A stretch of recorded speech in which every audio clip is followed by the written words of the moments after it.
tira kupesanisa rimi rwavo mabata nyaya yeconfusion brother gipa mamuchitaura kuti confusion inogona kuiswa sezvakaitwa naMwari akaisira vanhu confusion seconfusion yakaitwa naAron achigadzira vanhu chinhu. But muri kuona here pastor kuti pane maconfusion anoiswa naMwari akachenjera. Chiri kuvakwa rusvingo, zvidhina zvapo, bitumen iripo, vanhu varipo, vane same language, vari kunzwanana vari kutaura. But ini dai ndandiri Mwari, handisi, dai ndandiri Mwari, ndichida kunoparadza vanhu ava saMwari, ndainoparadza rusvingo kana kuomesa panokanyirwa simendi kuti vashaye zvidhina. Because chiri kuita kuti vanhu vavake inyaya yemaresource, inyaya zvidhina zvavainazvo. But Mwari vachida kuti guta risavakwe, havana kunobata zvidhina, vakanobata language. Hapana ari kutinzwa here. Mwari vanoda kudzivisa kuvakwa kweguta, havana kunoti zvidhina ngazvinyungudike kana kuti bitumen ngaimboshoota.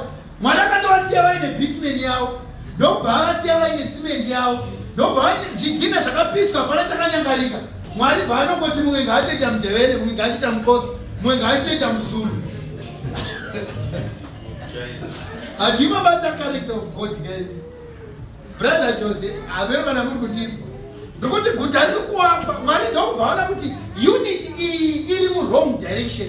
But vanhu vakabatana, vane kutaura kumwe chete, language imwe chete. Mwari ndobva vaona kuti ndoda kuparadza guta, ndoita sei? Mwari anasiya kuti in my name koromoka, hai akasiya pakavakwa paripo. Vaangotaura kuti panhasi imi mamurungu. Yova mutsvaina. Saka uye aida dhaka ari pamusoro papa, achidedzera kuti dhaka kuno anga achikanya kuno kaiti lipelile ufuneni gaki. Uye akati handichakudzwa uri kuti kudii. Haleluya.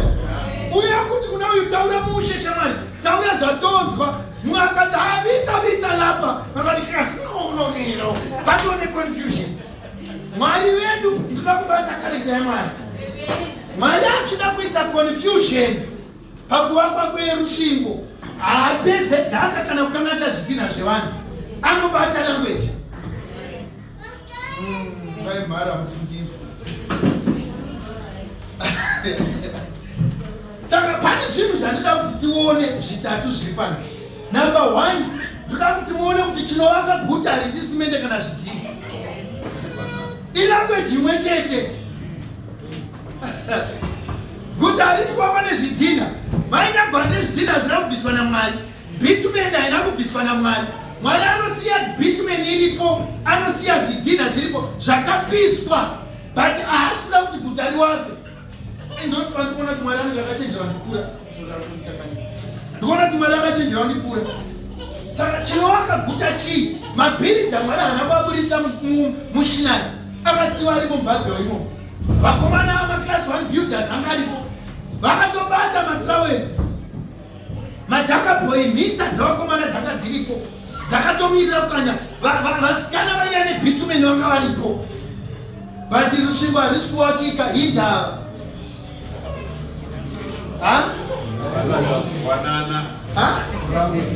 Hapana communication. Saka vanyakurwa muri kuonera kuti pane zvinhu zvakakosha kupfuura zvakakosha. Jesu achitaura mumwe musi akapa mufananidzo akati, ko imimi pakurarama kwenyu hamuti here kana muchida kuvakaimba munotanga magara pasi ndokudhrowa plani yenyu, monyora zvese papepa zvinodiwa, maakuzoenda kunotenga muchizovaka. Handizvozvo kureva kuti completion yemba Jesu akati haiperere pakuvakwa, pakuvakwa ndopekupedzisira. Ukaona munhu akuvaka mudhuri akapedza kudhara.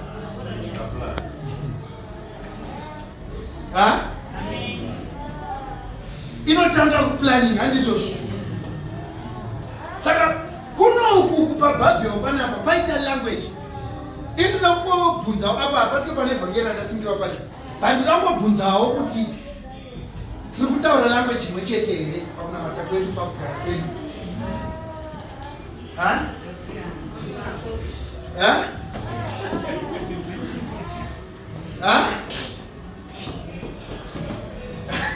Mwari anokusiyirai dhaka, okusiyirai bitumen, okusiyirai matravero zvese, obvisa language, otodzokera kudenga. unozandini ni headmaster kudenga noti mapedza nayo yakumana onzi ndoti ndadze mafoto ona zvese zviripo zvidhina zvine miri tikoma dzoka musina kuparadza basa sei tikadzaiva tikabata kulanguage mudhure hakusisini ukamona ndinoti ndozvidaramira ndozviitira zvinhu zvangu ndabasa nemumwe munhu ini ndiri raiti yakatokwana ndiri kachuruka kaneshwa dzako titori timu yebhora ine masabhari kana tichida kuita chinhu chinobudirira chekutanga kunyange tichida kuita gathering dzatinoita dziadzi haisi pledge yakakosha yamunesa mainyabuda ilanguage yamunotaura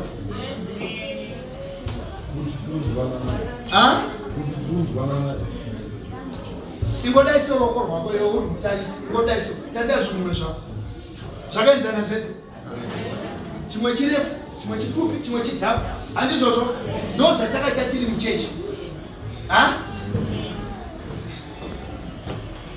but takadaro chimwe chiri chirefu chimwe chiri chipfupi kuwara 1 chigumwe onekana nzara 1 wotora just chinhu chinenge chitawo kusvika kudaiso hauri svini idava pane 1 charwara ndokana chipe example yekaturuturu munhu ane katuruturu kanoitira kumi zviya kunzwara but unoona munhu akaita mhitsa saatomondo wari mumaduvheti 2 in 1 muchipisa kopasta chiunzwa kuti ndarwara nei nekaturuturu iko kana kari panze vari muduvhesi saka wakanzwa pauro akati tiri mutezo mizhinji pamuviri muchi kana mutezo mumwe chete ukatambudzika nemutezo mizhinji inofanira kutambudzika pamwe chete nayo kubvunza musana nedumbu kuti muri kutsvage mugudzi anoti tapinzwa nanzara nzara wacho ari panze haleluya hatikunzwanana kureva kuti tichida kuvaka Tower of Babel ingotinari padhuze pako Tower of Babel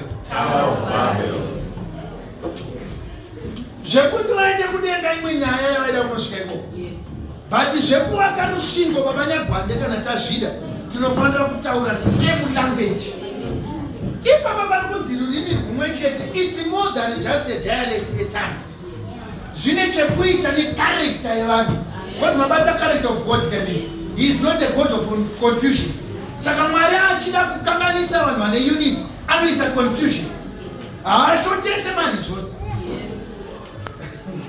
vai mari pamunodedzera tinoda ma5 emarende asingauyi hakusi kwekuti mwari akabvisa maresource takachinjirwa language zvekuti language ikachinja language mbiri dzakachinja uyo pandambopamenzanzo ezvigumwe pepe mukatora list renyu rakapleja pane makapleja $5 handiti mumwe akaisa $2 handiti pane makatoisa 50 here unge $65 hatina kufanana maridzi but dzese dzikabatanzwa basa rinoenda chii kumberi mumwe nemumwe ane zvaanokwanisa kuita but munhu asina same language manje sabrother Jose vanobva vazevezera kuno kuti muda kuisa mari yekuchechi 20 ndezvavo zviya zviya uyo aine 20 yake uyo anorega kuisa hindava language. Are we speaking the same language? Kutonzwa kuti ningarwara vanobhuya here kuchechiwa tingaita manamatira atopedza mumwe munhu ilanguage iwa ini ndikatoinzwa ndiri padhuze ndobva ndanyatsoona shuwa mafuta angu emotikari akaperera mahara. Tower of Babel rakavakwa nelanguage rikaputswa nechi. Kana isu tichida kuenda mberi muchechi we must speak the same language. Izvi ndakazvitaura kuti muforena payapandira achida kuharasa vatomondo pane vanhu asingada vatomondo because of my previous church handindizvozvo anogona kuyapandira kuti nopinda nanando handana naatomondo ndichitosekera vanzi mumungwarire handitika ane chipo even ndaini ndichifunga kuti vanacho handimbofa ndakamuti takavangwarira ndinotova kuti kana yanga iri kareta ndeye kare kuno tigere zvakadini. Ini ndikaiona kareta yatomondo yekupwanya handiende nayo kuna akavavenga tinotoudzana pamunatizezera ndozvataichiudzana kamwe yakakoka ikashama kakudzoka rukaona kapigire pazvo kakatame tiri vangani same language. Hosea yakabvunza kuti vaviri vangafamba here panzira imwe chete kana vasina kuwirirana. Inini ndingokomenda zvabatidzwa nabrother character of God. If God has a certain character, vanoti vari vaMwari must have a like manner character yaMwari. Muno muZimbabwe muno tine example izvo zvandikuparidza. It's not political. Ingoteerera izvo zvandikuparidza politics yana nyadzimwe vanodiki kwati. Kwakambonga mufesi ainzi Van Mawani vachitomuziva kuti mazano ekuna comrade andizvati vanodzani zvinenge zvichikurovesa saka ndivazotaura zita ravo but variko kuda neuniform yearmy. Unonzwa vari paTV vasina pfuti vasina zvavaita ngoti mangwana munhu wese gara kumba kune stay away. Pinda mutaundi unoona musina kana munhu 1. Handizvozvo zvaitwa neizvi. Saka ndikuti the power of language pastor inogona kuti imi mugare kumba American embassy goti shuwa mangwana musauye yindava kune akataura zvepolitics ngatisiyane nazvo. Ndikukupa example yet the power rezo. Ndosaka uchinzwa kuti Mwari paakacreata nyika inoi kusvika kwenyika Mwari aitaura kuti ngakuvepo nechakati, let there be light, light rotoya, let there be this. Kuda kuti there is power in language. Language brings creation. Vana rundinzvapo vari masoka mukagara muri munhu anozvitarisira pasi imini munozviuraya self esteem yenyu. Imini you will not achieve anything. Ukagara tuzviti inini ndingaitawo chini, inini I'm useless, you will become useless. Not only to yourself. Vamasoka ndovanototanga kuona ndakarora munhu ari useless. Zvobva zvazosipira nekwatiri nedzinza rese. You will become useless to everyone. But if you speak highly of yourself, ini toda kutoitawo zvakati paupenyu hwangu unozviachiva chete. Even vamwe vakaita speak down upon yourself. The power of tongue, the power of word, the power of language, it brings creation. Chinonzi creation kuunza zvinhu zvisipo. Speaking things into existence. Hallelujah. Yo, saka unofunga kuti pese patinonamatira dhimoni zviri kunetsa vamwe tovatasvika tori tienda roenda. Unofunga kuti Mwari anengatudza kuti enda unorudza kuti enda rinoenda. Unongaudzwa neunoti the power of words munotozviziva kuti simba ratakapiwa naMwari kana tasvika pamurwere tikarayira kuti asimuka anofanira kusimuka. Hallelujah. Hallelujah. So ameno kana kunzizwa. You as a human being tine power and authority to speak things into existence. Tower of Babel handa kupera kusora tanga kwa vanhu vakati ngativakei tower. Handizvozvo kungonzi ngativakei tower. Vanhu vaiya nesimende dzavo haana kunzwa losi yesimende nebitumen. Why? Because they were speaking the same language. Indiri kushuvira kuti muchechi muno titaure nerurimi rumwe chete, nelanguage imwe chete, nekutaura kumwe chete. Ndobva unonzwa kuti kana mumwe mutezo ukarwara newewo unotonzwa kuti ndaakurwara pamwe chete nawo. Tinenge taachechi. Hallelujah. Tichingopfuura neipapo, even on yourself mainyakurwa. Kune vadiki kwamuri nevamwe zera renyu vari kuita zvinhu kunze uko. You are not by any chance inferior to them. Brother Joseph, kune vamwe vamunototi anenambogina anishiparidza prosperity. But I'm just letting you know kuti whatever you think is achievable nemumwe munhu, it is also achievable newe. You speak it, you possess it. Amen.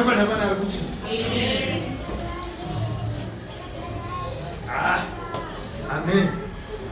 But Babel ndo zvakarimisa izvo. Mwari wedu akachinzi munyoro. Mwari wedu is so obedient to himself. Mwari wedu wakatendeka kwavanhu zvekuti kana isu tikavakumbira kana tikataura nawo because of his meekness, hakuna chatinokumbira Mwari kana isu tiri pasame position nawo tikachinyimwa. Chinotoita kuti tinyimwe ndechekuti isu tinenge tisiri in the same direction naMwari. Tetakafanana nenjanji mbiri. Njanji unodzona dzichifamba padhuze nepadhuze so dzichigona kuenda same direction, but hadzife dzakafamba pamwe chete. Zvino hadzisangani. Dzikatosangana pane vanofanira kugarapo 24/7 vachitomisa kuti kana paine inokrosa zvimwe ngazvimirire kure, panoitika zvisakaonekwa. Do not be like a judge. Kuna Mwari, Mwari vatori pasaidi pako yori pasaidi pako. Takaimboiparidza Pauro achiti hakuna dzimwe nheyo dzingavapa asi idzo dzakaitwa